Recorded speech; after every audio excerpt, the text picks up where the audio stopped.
Mes chers compatriotes, je forme le vœu que 2022 soit une belle année et que chacune et chacun d'entre vous puisse vivre dans notre beau pays en pleine santé. Je forme le vœu que très rapidement nous puissions retrouver le chemin de la convivialité et du lien social qui s'est délité ces dernières années. Ici, nous y travaillons, nous nous y préparons. Nous poursuivons avec opiniâtreté notre programme de transition écologique et de solidarité. 2021 aura été l'année de la mise en service de notre ferme solaire, de l'ouverture de la maison de la petite enfance, et je n'oublie pas le très beau projet du conseil municipal des enfants au parc des Célestins, qui remporte un vif succès. 3 projets résolument tournés vers l'avenir. 2022 verra l'ouverture du café associatif La Sirène sur l'école, que vous aviez plébiscité dans le cadre de notre agenda Marcoussis 2038. Mais également la réfection totale de l'église, la mise aux normes du restaurant des Acacias et la poursuite massive de l'isolation des bâtiments municipaux, pour encore économiser de l'énergie. Les nombreuses plantations d'arbres et plein d'autres projets qui seraient trop longs d'évoquer ici. Les travaux de voirie, qui sont depuis très longtemps notre budget le plus important, se poursuivront et nous continuerons de faciliter les déplacements à pied et en vélo et de freiner les vitesses excessives. Les vieilles habitudes sont difficiles à perdre et les automobilistes ont parfois tendance à penser que ces aménagements apaisés se font à leur encontre. Non. Un responsable public ne prend jamais aucune décision pour emmerder un citoyen ou un groupe de citoyens. Notre mission est au contraire de les rassembler, de les inciter au civisme et au respect des règles communes. C'est le sens du contrat social, cher à Rousseau. La liberté n'est possible que parce qu'il y a des règles acceptées par tous et édictées légitimement.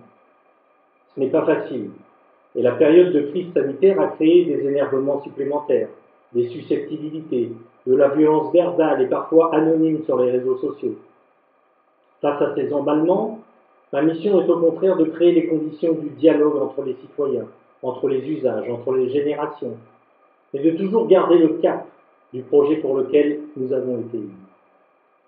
Nous devons résolument tourner la page de cette pandémie, mais surtout en tirer les leçons. La première de ces leçons est celle de la solidarité. Nous avons besoin de services publics forts, et la crise est venue le souligner. L'hôpital public est aujourd'hui en danger. Cette crise a révélé au grand jour un malaise profond qui existe depuis longtemps dans le secteur de la santé. La santé ne doit pas être le champ du commerce et du profit. Les gouvernements successifs ont quantifié les actes médicaux pour pousser les structures à atteindre des objectifs budgétaires. Tout ce charabia libéral a volé en éclats avec la Covid. Et on a découvert l'ineptie des lits supprimés et de la rentabilité aveugle. Le système social et sanitaire français, que toute la planète nous enviait il y a encore peu, est en réalité en proie à une crise profonde, que nous ne résoudrons pas en distribuant quelques subsides aux soignants. Revaloriser un métier, une fonction, un secteur entier demande un plan d'envergure et une réelle volonté politique. Heureusement, les services publics et leurs agents étaient là pour faire face à ces vagues successives, de la petite enfance au grand âge, en passant bien sûr par l'enseignement. C'est d'abord à eux que nous devons cette traversée de crise. Et les agents municipaux ont été exemplaires. Il serait temps que leur point d'indice, qui est gelé depuis des années, soit enfin réajusté. Nombre de fonctionnaires ou assimilés commencent aujourd'hui leur carrière en dessous du SMIC. Il ne faut pas s'étonner qu'on ait du mal à recruter des agents pour la santé, la sécurité, l'éducation, la culture, le sport. Au lieu de cela, les candidats à la présidentielle continuent d'annoncer les suppressions de postes. Ce seront les mêmes qui verseront des larmes de crocodile quand les hôpitaux fermeront. La deuxième grande leçon de cette période est écologique. Là encore, alors que les rapports du GIEC s'empilent, chaque fois plus précis et plus alarmistes sur le réchauffement climatique, nos dirigeants regardent ailleurs. La responsabilité de l'homme dans ce réchauffement est indéniable et scientifiquement vérifiée. Évidemment, certains le nient encore, il y a bien des crétins qui pensent sérieusement que la Terre est plate. Ce réchauffement est à 25% dû à la production d'énergie réalisée par le brûlage des énergies fossiles, charbon, gaz, pétrole, et à 14% à l'énergie utilisée dans les transports. Il nous faut donc d'abord dépenser moins d'énergie et parallèlement remplacer ces sources d'énergie par les énergies les moins polluantes. C'est ce que nous avons fait à Marcoussis, en réduisant notre dépense d'énergie pour l'éclairage public, mais aussi en créant la ferme solaire qui crée de l'énergie propre. C'est évidemment un peu plus complexe que ça, mais en gros, c'est l'essentiel de notre mission si nous voulons laisser à nos petits-enfants, nos enfants, je crois que c'est déjà trop tard, une planète plus économe en énergie. Évidemment, chacun peut et doit se sentir responsable de cette situation et agir en conséquence. Mais les dirigeants politiques et économiques surtout ont une fâcheuse tendance à culpabiliser les populations. Inciter les gens à consommer moins, c'est bien, mais ça ne suffit pas. Il est plus que temps que des décisions courageuses soient prises pour stopper les grandes causes de la pollution. Arrêtez de nous prendre pour des colibris. C'est le système économique mondial qu'il faut réformer. La troisième réflexion à laquelle doit nous conduire cette pandémie est celle du temps. Nous devons retrouver un juste rythme, avoir un autre rapport au temps.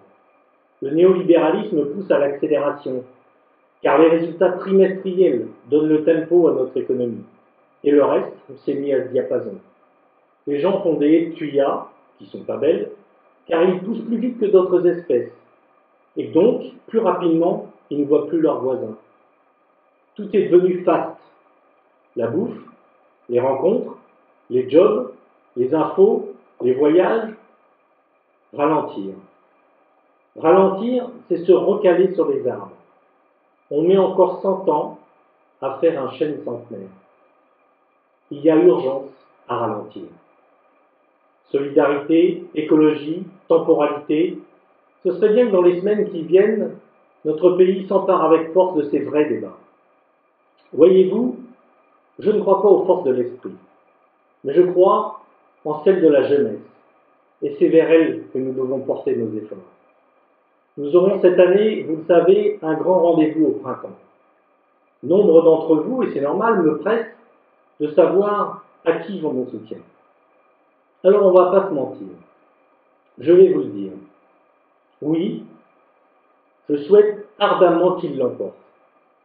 Car il a su en 2021 rassembler les Françaises et les Français dans ce moment où l'on pensait voir tout en noir. Il représente l'avenir, dont je parlais à l'instant, la jeunesse, par ses engagements et la place qu'il entend occuper à l'international dès 2023. Il incarne mieux que personne les valeurs de solidarité et de soutien, si importantes dans ces périodes difficiles. Il a su faire montre ces derniers mois, chevauchant la crise, de créativité, de détermination. Je sais que dans les années qui viennent, et particulièrement l'an prochain, nous serons tous rassemblés derrière lui, ici, à Marcoussis, comme dans tout le pays d'ailleurs. Alors oui, comme toujours, je soutiendrai le 15 de France dans le tournoi Destination. Bonne année à tous et vive Marcoussis.